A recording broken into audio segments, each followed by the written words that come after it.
Funeral games. Pringle is a con man and cult leader who has received a letter to the effect that his wife, Tess, is having an affair with a defrocked priest named McCorkadale. Pringle engages Caulfield to investigate. Scene 1. Pringle's study.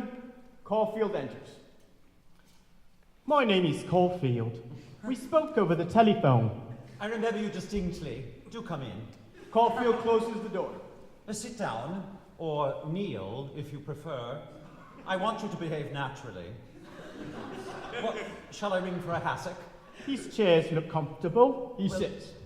They're unsuitable for trances. Are you a praying man? I'm lost in thought occasionally. We've a house of contemplation just over in the arcade. Pay us a visit. Have you heard of my group, the Brotherhood? We hang about on street corners. I've read of your activities in the press.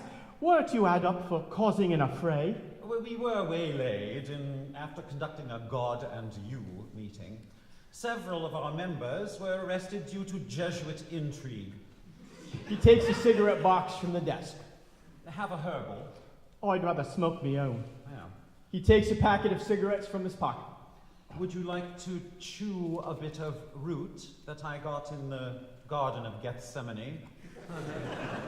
No, if it's all the same to you. Well, I never have to worry about dental decay. Since my Holy Land trip, are you in need of refreshment? I'm parched. Pringle takes a key from his pocket. He unlocks a desk drawer. I've a bottle of water here from the well at Bethsaida. He takes a stoppered flask from the cupboard. I have to keep it under lock and key. I can't trust the charwoman. He brings the flask to his desk. Will you have a nip? Is it pure? It's reputed to have miraculous powers. I use it as a laxative myself. How about food? Are you hungry? Yes. Well, open the drawer at your elbow. There you go. You'll find a box of caraway seeds. Caulfield opens the drawer. They represent many things to our sect, food being high on the list. Caulfield shakes a few seeds into the palm of his hand. I'd like to ask you a question or two. Are you free from sin? I'm as free as the next man. Oh, well, that's me, so you're in good company. I could get into heaven any time I chose. Have you ever had occasion to control yourself? Yes. And succeeded? Not since Christmas. Christmas, we call that the festival of the renewal of the spirit. It's a time of rejoicing. We have a cot with a baby in it outside the church, and I dare say you're surprised by the unusualness of the conception. It sounds as though you have ideas of your own. Well, we borrow from no one. Copies of my brochure, Blessings Abound, are still available. It'd be just as well for you to purchase one. It'll give you the background to my teaching. What shape is your hot water bottle? I haven't got one. Oh, too proud. Mine takes the form of a cross. There's piety for you. He stares hard at Caulfield. Is there an ashtray? Pringle picks one up. He brings it to Caulfield.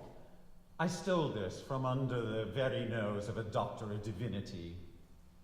I hope you never have occasion to do the same. Caulfield flicks ash in the tray.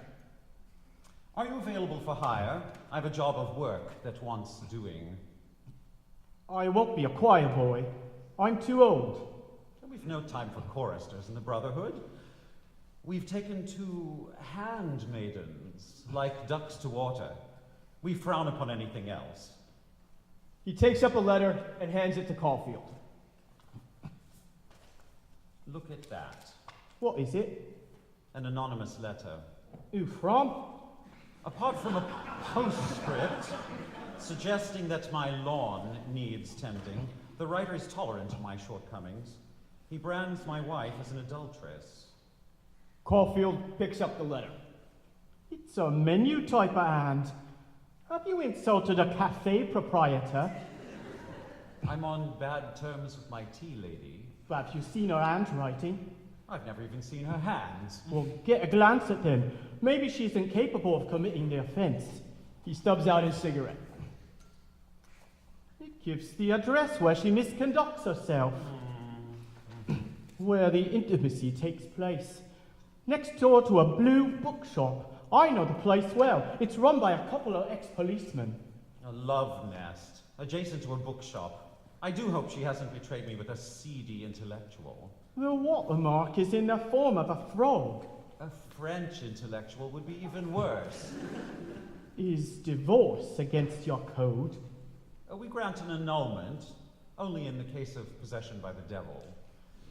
If my wife is committing adultery, my position would be intolerable. Being completely without sin myself, I'd have to cast the first stone.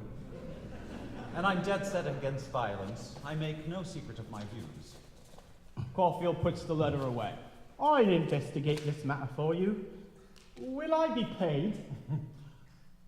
You will receive a personal invitation to my exhibition of biblical documents. It's preceded by a tea. They shake hands.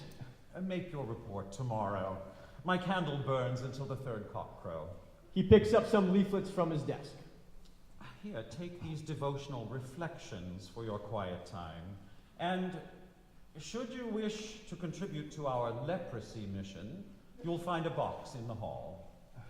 Caulfield goes out. Pringle opens the door.